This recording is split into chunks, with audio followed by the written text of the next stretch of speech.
there is a lot of violations throughout. بہت سی خلاف ورزیاں ہو رہی ہیں جن کا تعلق براہ راست کووڈ-19 بحران اور لاک ڈاؤن کی کوریج سے ہے۔ مثال کے طور پر بھارت میں جہاں لاک ڈاؤن انتہائی ظالمانہ قسم کا تھا، وہاں اس کی کوریج کی کوشش کرنے والے تقریباً 20 صحافیوں کو گرفتار کیا گیا تھا، جن کو بعد میں رہا کر دیا گیا۔ بنگلہ دیش میں بھی بہت سے ایسے صحافیوں کو گرفتار کیا گیا اور ان میں سے 2 اس وقت بھی جیل میں ہیں۔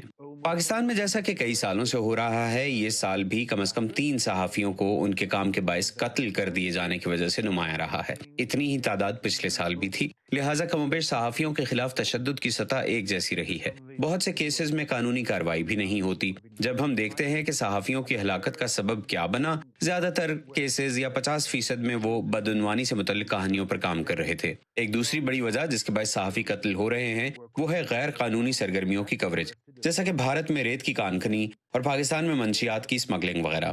یہ جنوبی ایشیا میں صحافیوں کی ہلاکت کی بنیادی وجوہات ہیں۔ Have you seen کیا اس سال گزشتہ سالوں کے مقابلے میں صورتحال میں کوئی بہتری آئی ہے؟ There are some signs of improvement. بہتری کے کچھ آثار ہیں، جیسے پاکستان میں وفاقی حکومت نے کہا ہے کہ وہ صحافیوں کے تحفظ کے بل پر کام کر رہے ہیں، لیکن ہمیں خدشہ ہے کہ حکومت نے اسٹیک ہولڈر سے کافی مشاورت نہیں کی ہے۔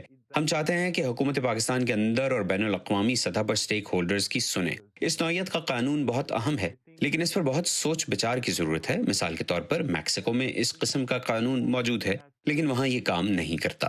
لہٰذا ہمیں اس بات کو مد نظر رکھنا ہوگا کہ جب آپ اس قسم کے قانون کے بارے میں سوچتے ہیں تو یہ کیا کام کرتا ہے اور کیا کام نہیں کرتا۔ تو ان ممالک کو کیا تجاویز دی گئی ہیں؟ Well, one very important. ایک بہت اہم چیز صحافیوں کے خلاف جرائم پر سزا نہ ہونے کے نظام سے لڑنا ہے، اور یہ بات خاص طور پر پاکستان کے لیے سچ ہے، اور ان کے لیے شاید ایک خصوصی پروسیکیوٹر کی تشکیل کی ضرورت ہے جو وفاقی اور صوبائی دونوں سطح پر صحافیوں کے خلاف ہونے والے جرائم کو دیکھے۔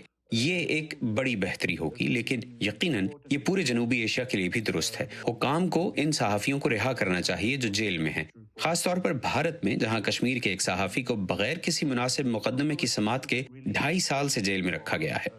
رپورٹس کے مطابق برسلز میں قائم ایک غیر سرکاری تنظیم ڈسانفو لیب نے ایک بھارتی ادارے کے زیر انتظام 15 سال سے جاری آپریشن کا پتہ لگایا ہے، جس نے پاکستان کے خلاف اور پاکستان کو بین الاقوامی سطح پر بدنام کرنے کے لیے سینکڑوں جعلی میڈیا آؤٹلیٹس کا استعمال کیا ہے۔